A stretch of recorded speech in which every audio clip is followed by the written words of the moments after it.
Welcome to SomaCare, our first live call. It's so lovely to have you all here. I'm wiping off my screen. I have tiny children and their fingerprints get all over my computer. Welcome. As we wait for people to join, I would really love to shape these live classes around what you are seeking. So I have, of course, my own plan and slides, and that's great. But I'm a cyclical teacher, cyclical being. Make sure you're muted, guys. Which means that more than anything, I am pivoting my plans as I sense into what the group is asking for on a somatic level, right? Always feeling into the resonant field between us, because that's much more important to me than any of the plans I constructed. We're here to really co-create this space together. Some, group agreements can be really helpful. Boundaries are so healthy.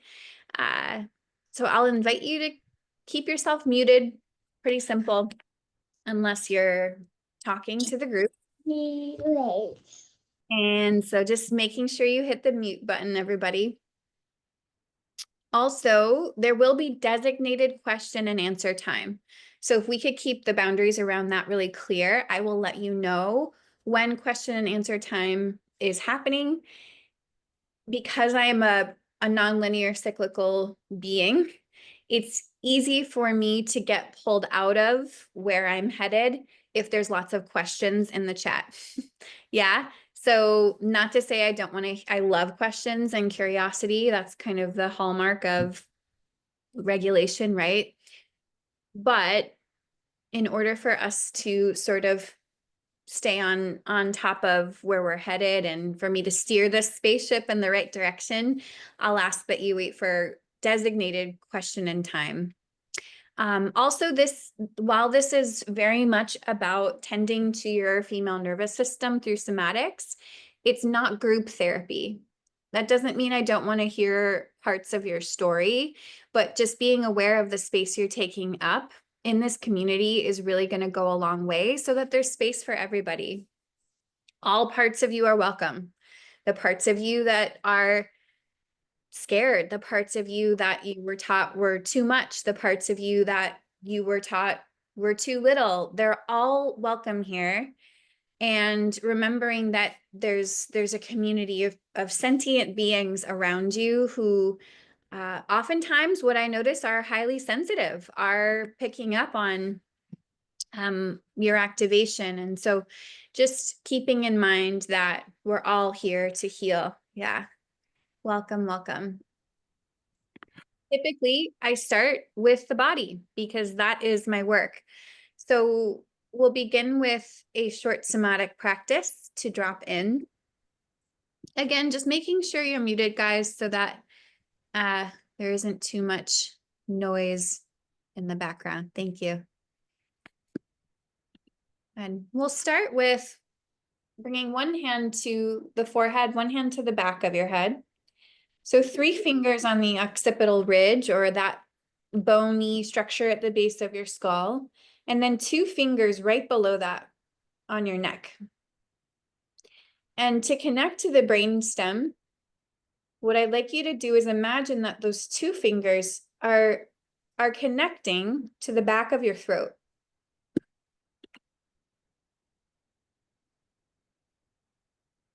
And just noticing what begins to shift here. We're so caught up in the doing, the part of healing where we're taking action, when our healing very much happens in the being with, in the feminine. So can you be with what's happening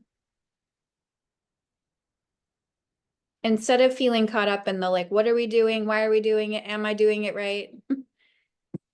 Your inner perfectionist is welcome, and just please ask her to, for now, let you be in the driver's seat. Good. From there, releasing your hands and just take a look around your space. So we're on screens a lot these days, which with our eyes being at the top of our neural hierarchy can be dysregulating. Just scanning panoramically, noticing things you enjoy looking at. Your senses are a portal to okayness. Your senses are a portal to okayness, to finding that foundation of okayness amidst overwhelm or perhaps chaos or collapse even. But from here, changing channels to your sense of hearing, the sounds around you. When we re-sensualize our experience, we move beyond the intellectual, the limited capacity of the intellect, into the expansive intelligence of our body, our female nervous system. Often we confuse sensuality for sexuality when sensuality is fully occupying your senses, intentionally engaging in neuroception in a way that helps your nervous system perceive safety.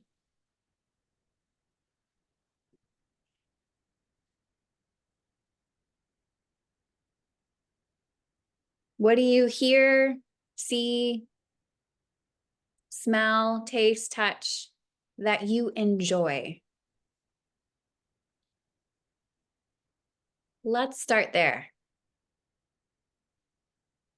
Let's become resourced women together,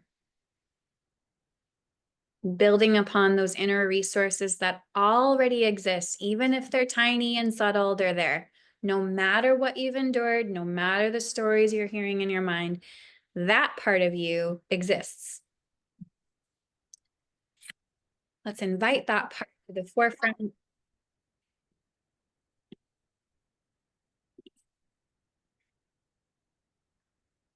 And when you're ready, reorienting to the group.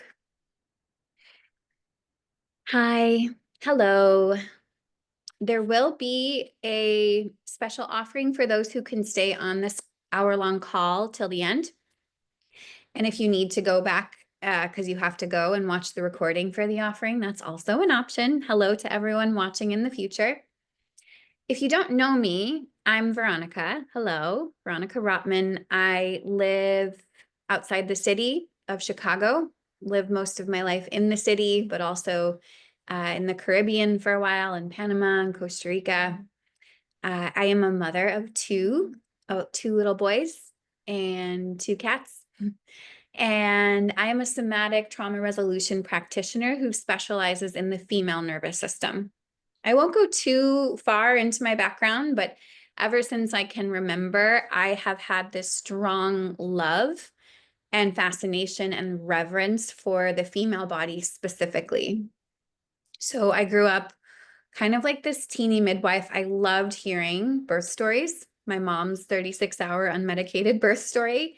I loved periods. I would drag my friends in elementary school to see my blood in the toilet. So yes, I have this love for our bodies in a more traditional sense, for their beauty in their own uniqueness. And I'm much more fascinated in our power, in the blood and the grit and the tears and the embodied rites of passage that we move through, the life, death, rebirth experience. And my trauma manifested in my cycle. So in my pelvis, pelvic pain, debilitating menstrual pain, premenstrual dysphoric disorder, heavy bleeding, like I ruined furniture for a long time. And of course there were psycho-emotional symptoms as well. But what I experienced was no matter what I tried, whether it was from the medical model of care or even some of the holistic or spiritual practices, nothing could get to the root of my symptoms until I healed my female nervous system.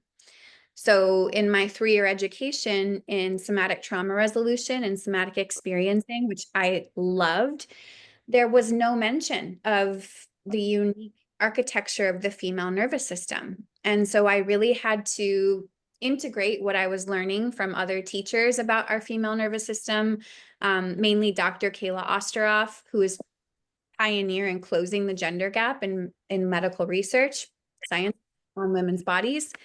With my experience with thousands of women healing trauma through somatics. So I'll be sharing a bit about my methodology today. Obviously, there isn't time for all of it, but yeah, I'm really excited to dive in. But let's start with hearing why you're here. I, again, am much more curious about that. You can type it in the chat. What are you looking to heal? It could be symptoms. It could be an overall feeling that you want to experience. Go ahead and share that in the chat.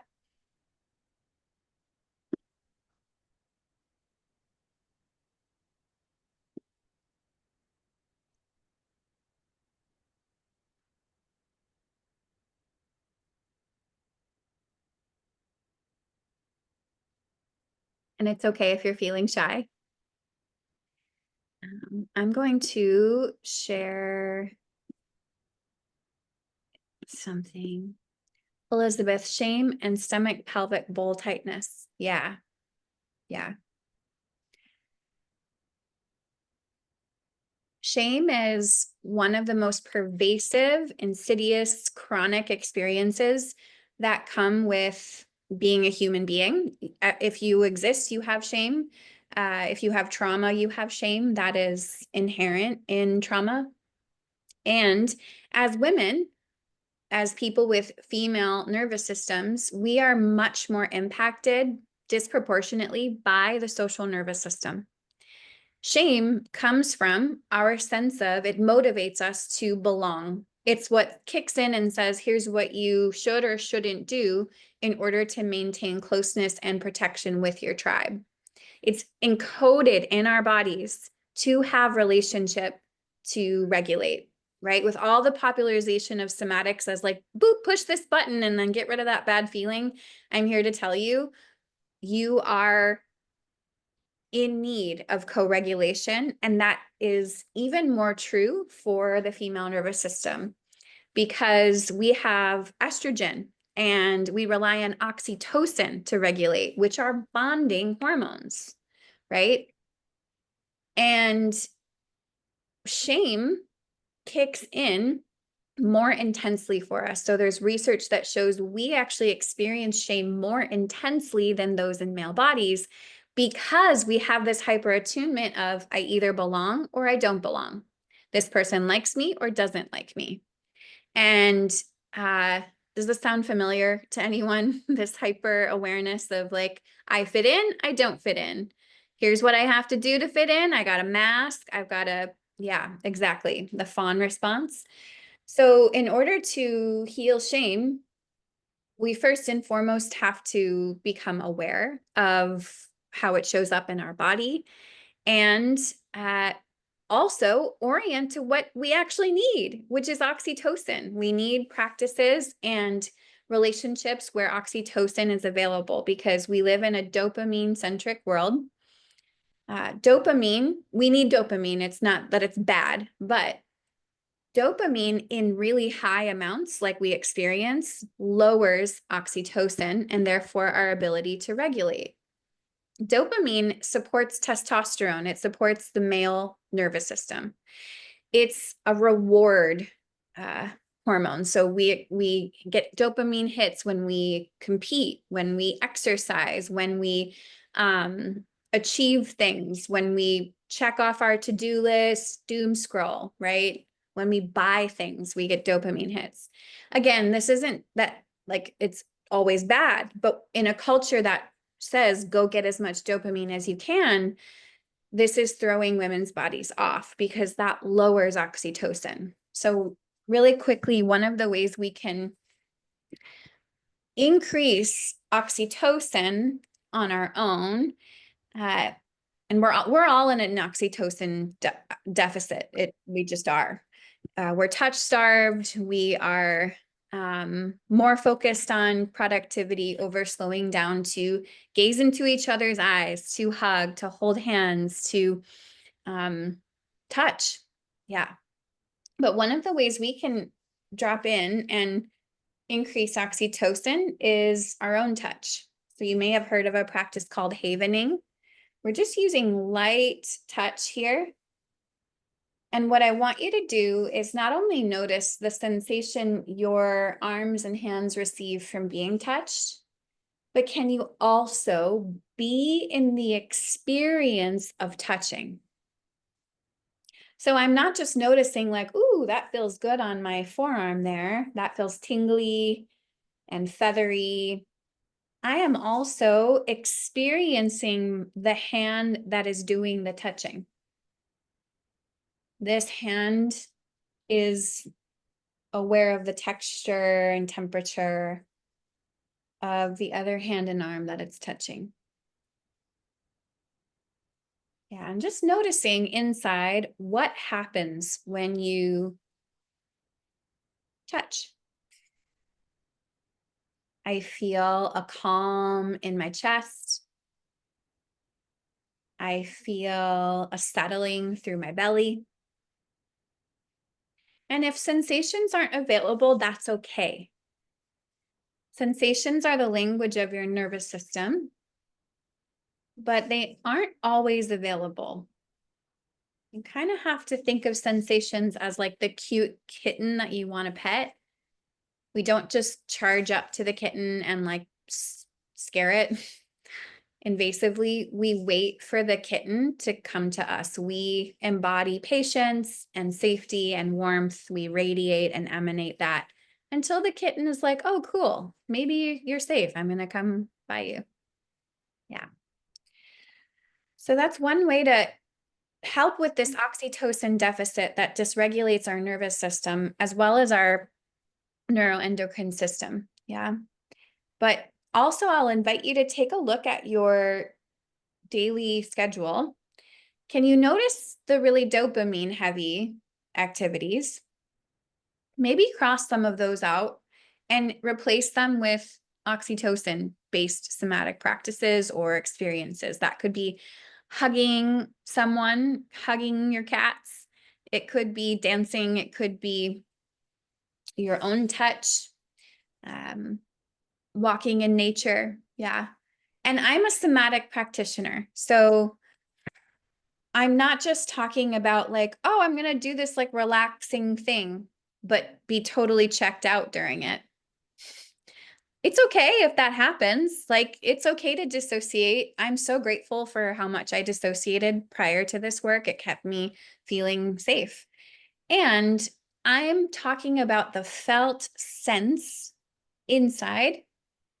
That word felt sense gets thrown around a lot. It was coined by Eugene Gendlin, who is a huge pioneer in somatics.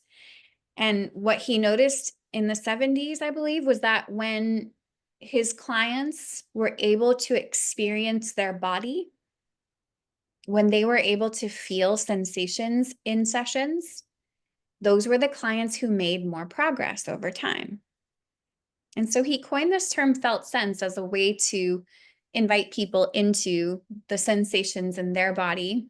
And we now have mounting evidence to show that for a long time, we thought it was if I change my mind, then I can change everything. And the mind wants to trick us into believing that's true. We now know that it's the body that improves cognition. It's the body, it's our felt sense experience and sensations in our body when we feel them, digest them, is what improves cognition. 80% of the information traveling between your mind and your body comes from the body up to your mind. Meaning your thoughts, your emotions, your experiences, your choices are primarily driven by your nervous system. And your female nervous system has its own unique set of needs and capacities. So often we hear about the female nervous system and think like, oh, we need more rest. We hear about that like in our cycle, which is true. But what we don't know is that we don't orient to as much as the unique capacities that we have that are untapped. So much potential actually in our luteal phase for rewiring trauma when we have higher neuroplasticity. It's like a built-in trauma integration portal every time you go through your luteal phase. This is also true for postpartum. So if we are supporting our system somatically, that neuroplasticity becomes available, I want to add. It's not just like if you have PMS or PMDD like I did, you are not going to want to do intense trauma work in your luteal phase or postpartum, right? It's when we're regulated enough that that becomes available. Yeah. Thank you for all of these shares, you guys. Yeah, freeze is very common. It's typically what I see in most women is the parasympathetic dominance that drives us towards freezing and fawning. And we are here to shift that. So one practice I love for shame is, so there's two ways because I'm seeing shame a lot in the chat. There's two ways we respond to shame. We either, this is like a really common one, shame breeds perfectionism. If I'm perfect, then no one can shame me. If I just get it right, then I'll belong, right? But the perfectionism, it's a loop. It's a positive feedback loop with negative consequences because perfectionism just feeds the shame. Typically, when I see someone stuck in perfectionism, and there's many ways you can do that. Like I'm not, on paper, you would not be like, oh, she's a perfectionist. Like, you know, there's dishes out. Sometimes my socks don't match. Like I'm not in the tangible sense a perfectionist, but in the past, I have been an emotional perfectionist. Sorry, my throat's dry. Meaning, because of freeze and fawn, I wanted to perform the emotions and ways of being, masking, that I felt would keep me safe with others. Yeah. So there's different ways to perform perfectionism. Yeah. Yeah. So when we have this perfectionism breeding more shame, shame leading to more perfectionism, what I see is this hypervigilance where our body wants to do this in shame. That's what a collapse is. This is freeze. We want to curl in, round, and protect our most vital parts. We don't want to be seen literally in the wild. This is what animals do so that hopefully the predator doesn't detect them. Yeah. But instead of doing that, the world is like, hey, actually, we need you to perform and get a lot of stuff done and put a smile on your face about it. And so we resist our body's natural impulse to want to go into that complete protection response. It stays incomplete, it's thwarted, and we're doing this, we're resisting it away from gravity. Typically there's like a disconnect, numbness from the body. Yeah. Meanwhile, the shame is still there. It's looping and we're up here, like trying to not feel it, trying to like show up in the ways that people want us to and perfect everything. Yeah. And then there's another form of shame where we're just stuck in the collapse. We're here.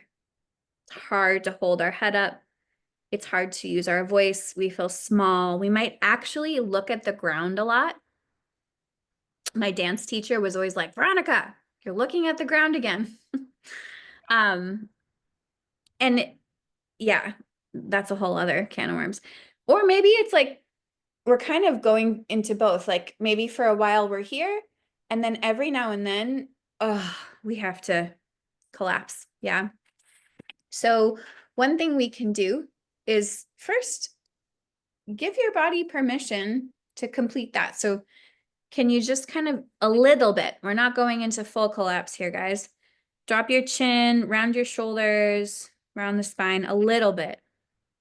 And just notice what you feel here. Oftentimes there can be relief here for people.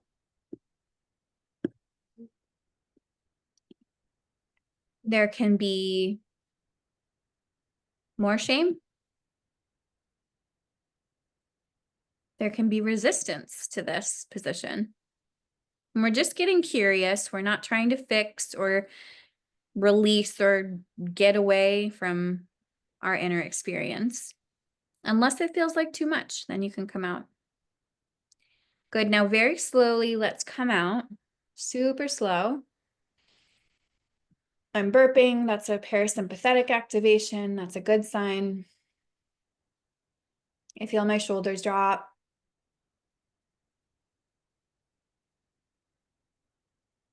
What do you feel?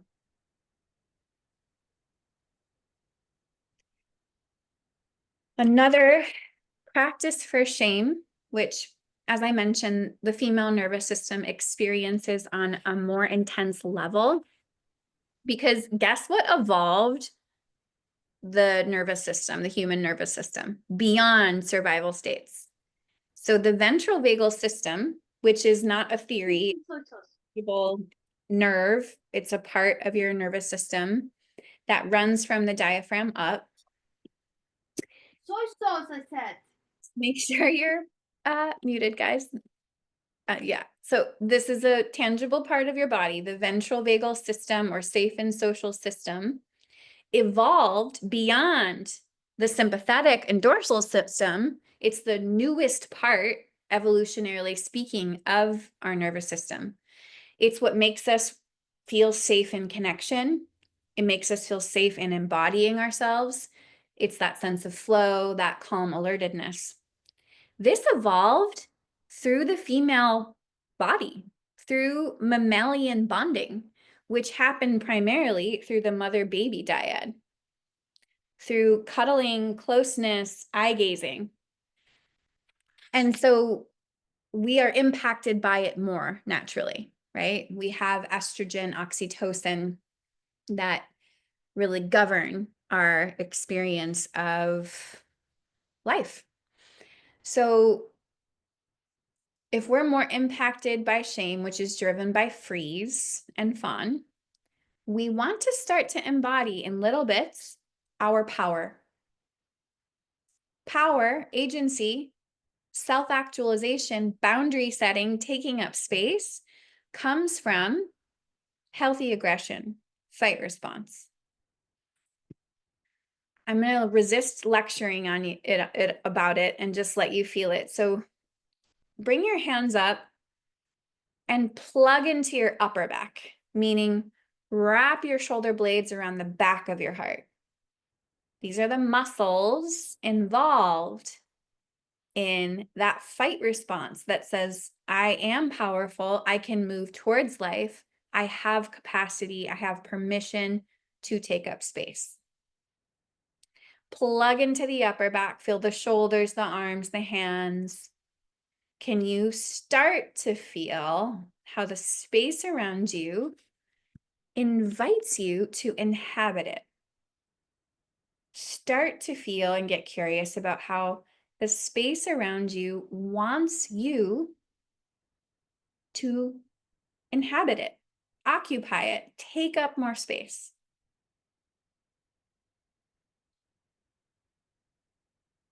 Because guess what shame is? Shame is, especially for most of us who experienced it in childhood,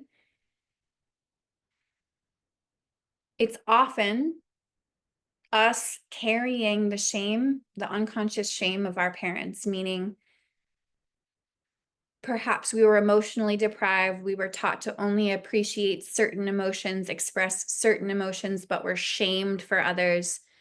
Maybe we were neglected, abused. And so we can't make sense of that as kids. We're like, well, then I must be bad if these bad things keep happening. We don't have the inner resources yet or the context to go, oh, when my dad tells me to stop being mad when he sends me to my room when I'm expressing healthy anger, we assume we must be bad. That's our nervous system has to go into freeze if that gets stifled. Yeah. And so we have to go back into that anger and uninvert the shame, put it where it belongs. That may have been inspired by Giselle Pellico. Really quite a phenomenal woman. Okay. I do have slides to share.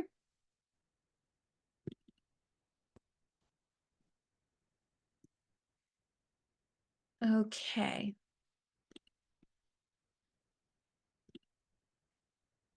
So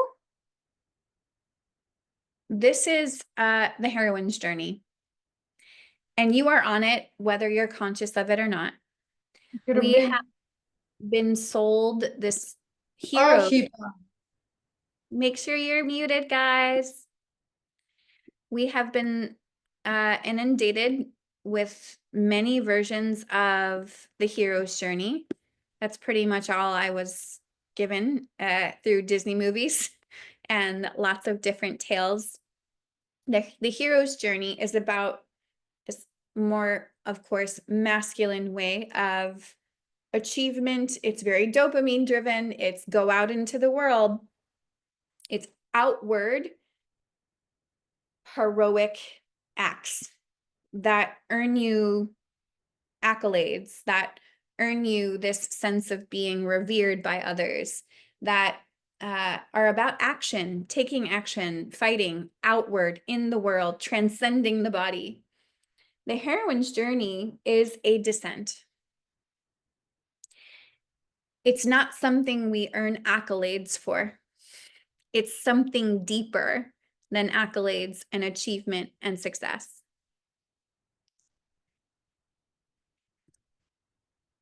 It's not about engaging in a system that wants us to perform a certain way. It's, I'm going to go down into my own depths just to be there. Just to be there. So you are somewhere on this journey, and I'll describe the different experiences of this journey and rites of passage.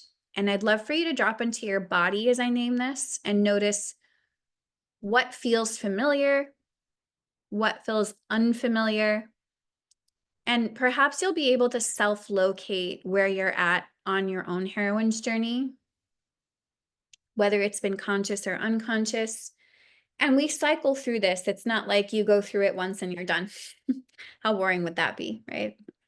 But the heroine's journey starts with this separation from the feminine.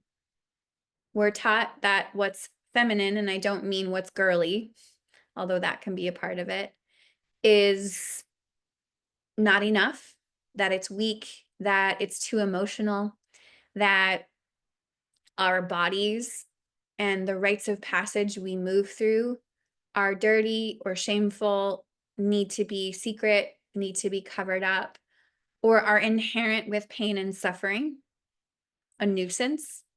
There's a literal split from our own body when we're born into the world.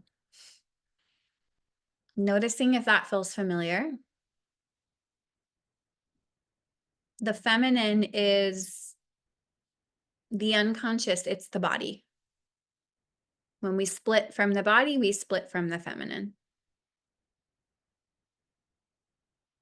It's all that we don't want to feel, that we've deemed undesirable, but we need to feel if we want to heal and feel fulfilled. From here, we have identification with the masculine and gathering up allies. We over-identify with the masculine, with going out into the world, perfecting, earning accolades, achievement, pushing past the cycles of our body and our own needs in order to feel like we belong. From there, we have, from a more metaphorical perspective, meeting ogres and dragons. Eventually, we run into roadblocks. This might be symptoms in our body, in our psycho-emotional self, that are like really difficult because we're resisting the needs of our own body, our own nervous system. Despite that, we find the boon of success. Maybe we've achieved some things. Maybe we've earned that title, that career, that relationship, whatever it is. And we're still like, wait, I feel like shit. I don't feel fulfilled. I am not sure why. I'm doing all the things that they said I should do, and I still feel unfulfilled. There's this sense of a soul death or spiritual aridity, feeling unfulfilled, disembodied, which leads us to where you're at, maybe now, your initiation and descent to the goddess, to feminine, to your female nervous system. This is a descent into the body where there's this urgent yearning to reconnect with the feminine, with the mystery, with the grief, the rage, the fear, the terror, the things that we've deemed hard to feel, undesirable, the shame. From there, we have the healing of the mother-daughter split, because when we're born into patriarchy, that relationship is fraught and complicated, even when it's healthy. Through this journey, we heal the wounded inner masculine, and then there is the integration, the marriage of the masculine and the feminine within us. So taking a moment to notice where you might be at on this journey. You're welcome to share in the chat.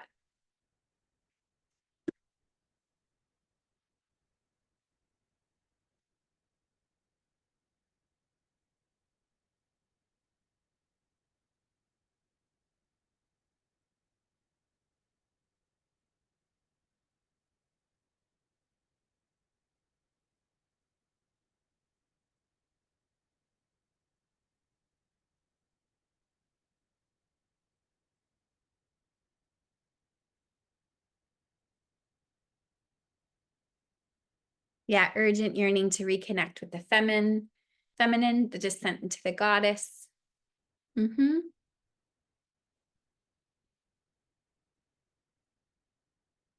Yeah. Yeah, the mother-daughter split, and this is me simplifying it because we have 20 more minutes.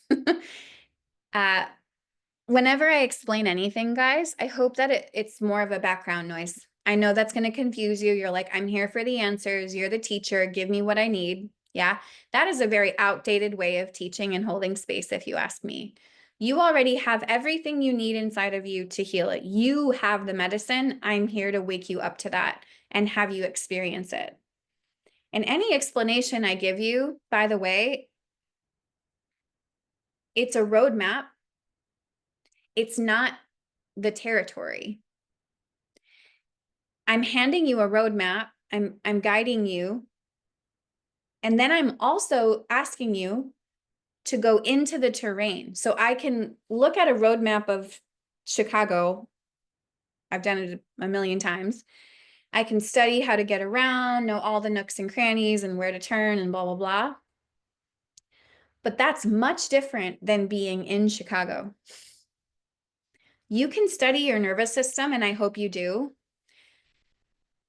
and your body all you want. You can intellectualize your healing all you want. I can give you step-by-step instructions, and you could never experience it by not going into your body where the healing happens.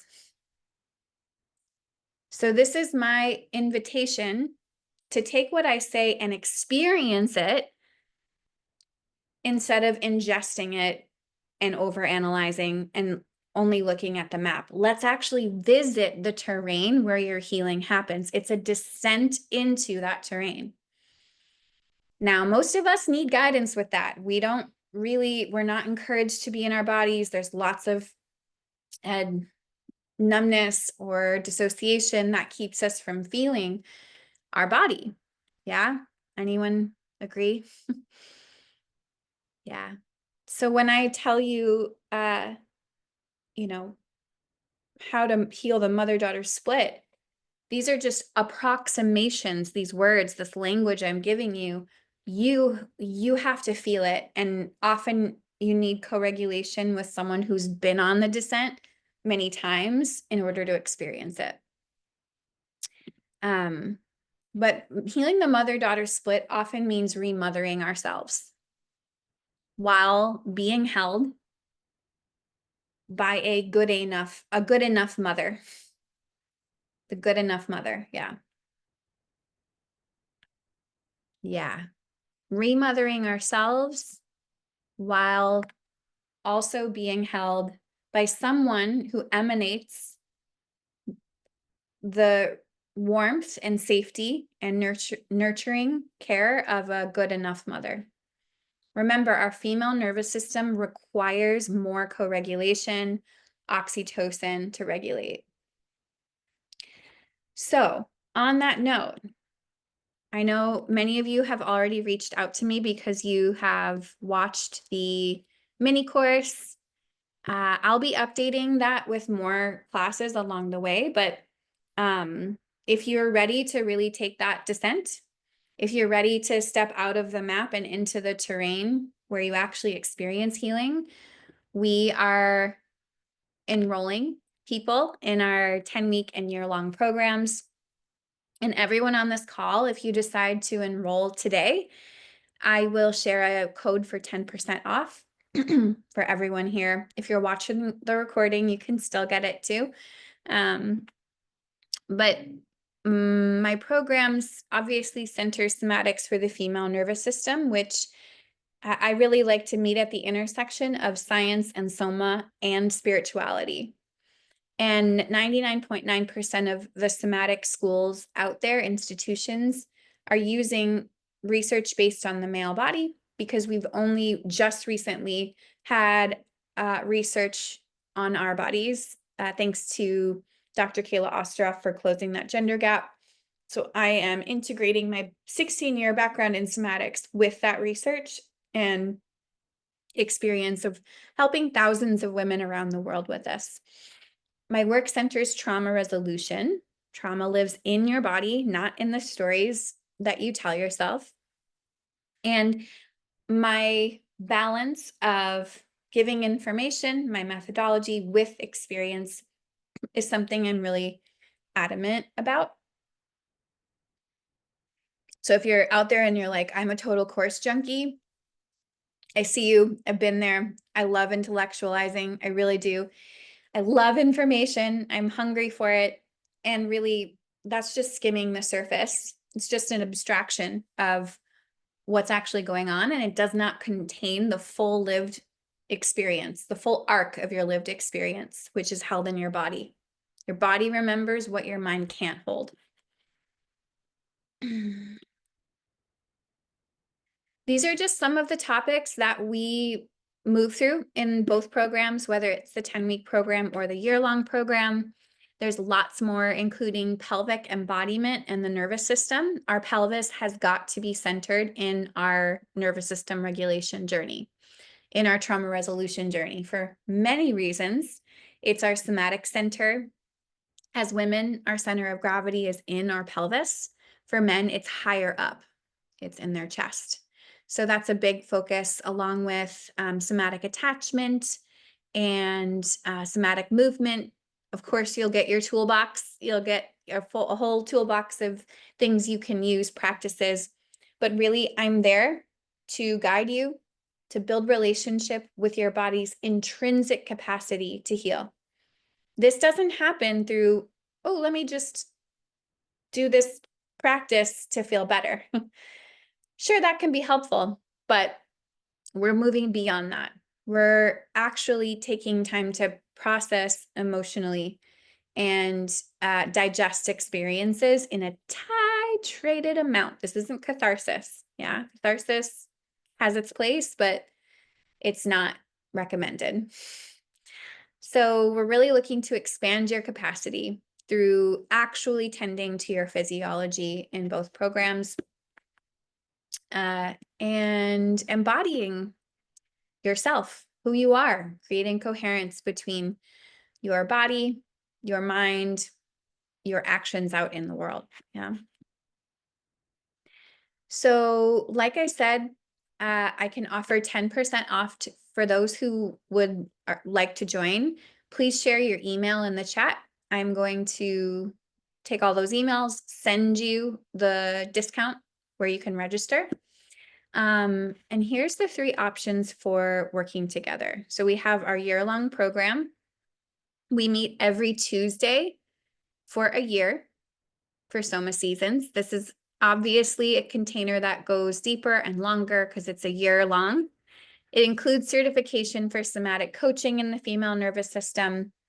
And you get one one-on-one session with me per month for this option. The normal price is $10K. We would take 10% off that. We have this middle path, which is the 10-week program with 9 one-on-one sessions with me. Certification is included, and we meet every Saturday from 11 to 1 p.m. CST for the 10-week program. Both of these recordings are available. If you want to do the self-paced option, that's great. We've had tons of people do that and enjoy it. And then we have Soma School, the 10-week program without one-on-one sessions. So that would be the 10 live classes or recordings, lots of supplemental education included in all of these, guest teachers, a library of resources. So all the research that is on the female nervous system and our body is available in our online portal on school, an online chat. And you get a discount on one-on-one sessions, even if you don't buy them upfront for a lifetime with me. What else? I think that's it. Again, if you would like to receive the 10% off, please share your email in the chat, and I will make sure to get the email out to you with options for working together and joining one of those paths. So Soma Seasons, I'll type it in the chat. For the year-long program, we meet every other Tuesday on Zoom, 11 to 1 p.m. CST. For Soma School, the schedule is every Saturday, 11 to 1 p.m. CST. We do offer payment plans. So for the payment plans, we ask that you make a deposit of $500 and then pay the rest of it off in 2 to 3 installments. Yeah, no, every other Tuesday for Soma Seasons for the year long. It's not every Tuesday, it's every other Tuesday. And then Soma School is every Saturday.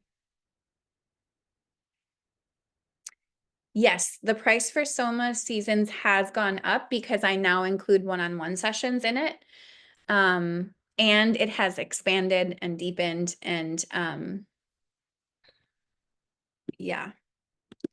So you can type your name in the chat and I will reach out to you personally to get you set up, whether it's with a payment plan or if you have questions, we can talk all about it. I'm also giving the option to meet on, oh, I didn't mean to send that to you. To meet on Zoom, if you'd like to have an exploratory call, we can do that. I just need your email so I know who to reach out to. Any questions, whether they're about Soma School or anything we did today? Now is the designated question time.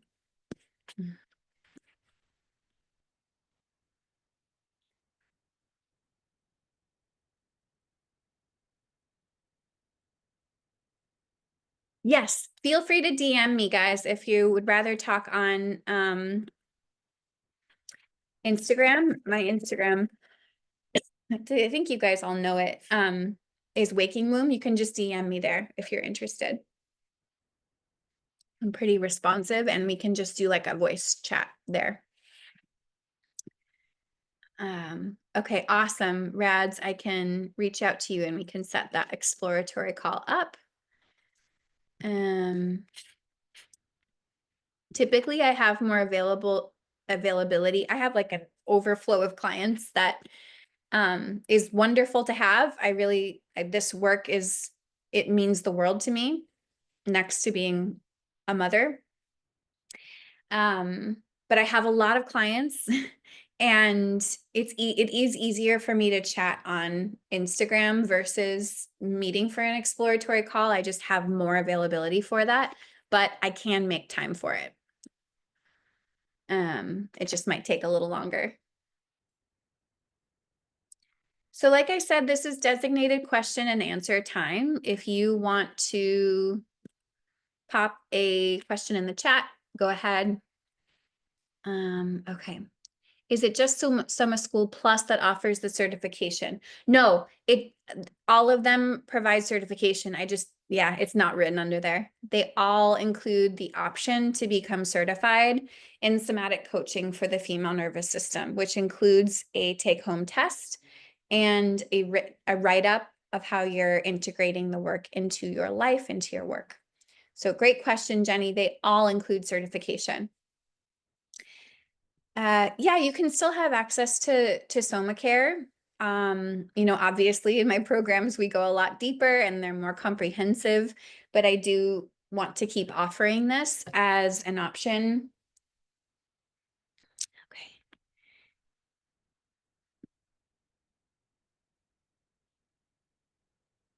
Any questions about anything at all?